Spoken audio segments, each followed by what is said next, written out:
Nous sommes aujourd'hui au colloque organisé par l'Agence pour l'énergie nucléaire de l'OCDE avec le soutien de l'ANDRA.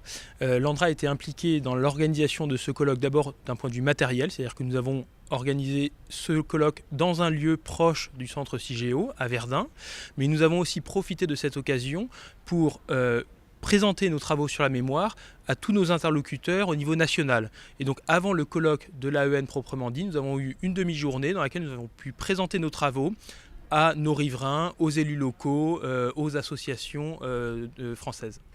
Donc pour l'ANDRA, nous nous préoccupons de mémoire depuis que nous avons à surveiller notre centre de stockage de la Manche, donc depuis les années 90. Mais bien sûr, cette question de la mémoire, elle est fondamentale pour tous nos centres de stockage, puisque nous devons garantir qu'après leur fermeture, la surveillance restera assurée. Et donc ceci implique de garder la mémoire de ce qui est stocké, comment cela a été stocké et du contexte dans lequel ça a été stocké.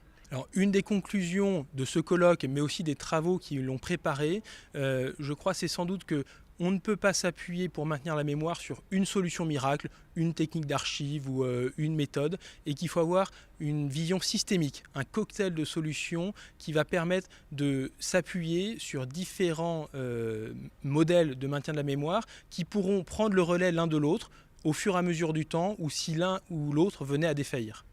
C'est la culmination de 4 ans de travail sur la question de la mémoire. Et on voulait, d'un côté, nous faire connaître notre travail, d'autre côté, recueillir les points de vue et aussi connaître d'autres parties prenantes, d'autres acteurs, de façon à apprendre tous ensemble. Voilà. Tous ces scientifiques ne se connaissent pas vraiment. Donc nous avons accueilli des scientifiques, par exemple, l'orateur principal vient de la République de Chypre et l'autre important orateur vient du Canada. Et comme aussi il y a plusieurs disciplines qui sont impliquées et ne se connaissent pas forcément. Donc c'est une façon de créer effectivement une communauté d'intérêt. Le projet RKM est un projet de l'Agence pour l'énergie nucléaire de l'OCDE et qui regroupe une dizaine de pays depuis 4 ans. Et ensemble, nous essayons de trouver des solutions au niveau international pour la préservation de l'information relative aux déchets nucléaires. Bon, il est clair que nous ne pouvons pas simplement enterrer les déchets et ne rien faire, ne pas transmettre. C'est une obligation éthique de transmettre une information aux générations futures.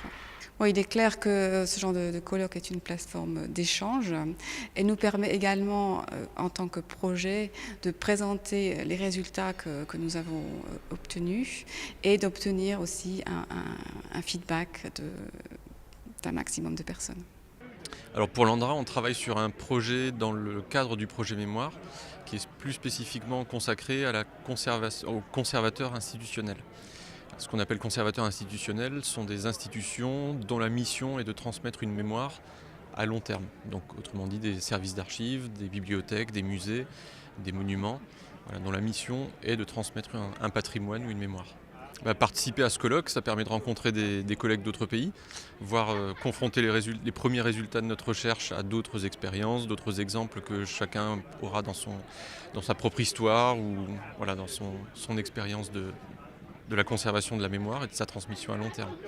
Primordialement, échanger les uns avec les autres entre les programmes de la gestion des déchets nucléaires dans différents pays, mais aussi échanger entre les différentes disciplines. Ici, vous trouverez des ingénieurs, vous trouverez des artistes, et vous trouverez aussi des archéologues et autres. Et ces rencontres sont fructueuses et très importantes. C'est très intéressant parce que c'est difficile. On commence maintenant et ça va prendre peut-être une centaine d'années avant qu'on ait un système vraiment très bien mis en place et bien fonctionnant. Parce qu'on parle pas seulement de quelques centaines d'années, on parle de plusieurs millions d'années. Et ceci dit, il faut savoir gérer les documentations et aussi ce qu'on appelle le storytelling, comment dire l'histoire aux générations futures. Et ce n'est pas facile. Ce que j'apprécie, ce que je suis en train d'apprendre moi-même, c'est comment introduire l'art dans notre conception et notre vision des choses.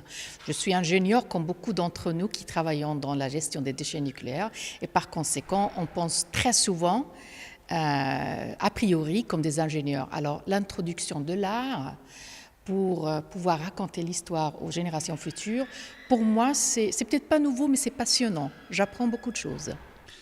En fait, c'est un colloque qui nous passionne, nous, Meusiens, parce que nous avons fait le choix d'accueillir un centre de stockage de déchets nucléaires, et c'est une question qui va traverser les siècles, peut-être les millénaires, et nous avons besoin de réfléchir avec tous ceux qui ont la passion de la connaissance et qui ont l'imagination et en même temps la rigueur, aux conditions optimales pour garder les informations qui seront utiles pour les générations à venir. Nous savons parfaitement que les déchets existent.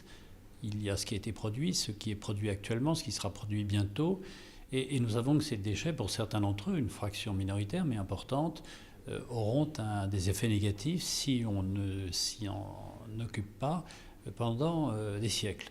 Et donc l'idée d'avoir un colloque sur la mémoire scientifique, mémoire des informations, mémoire des sites, mémoire des procédures, paraît absolument indispensable. C'est l'intérêt même de nos populations, et c'est en même temps la démonstration que les scientifiques de tous bords s'intéressent au sujet, qu'il n'est pas captif d'une seule organisation et qu'il fait l'objet d'un débat transparent pour toutes les compétences de bonne volonté de par le monde.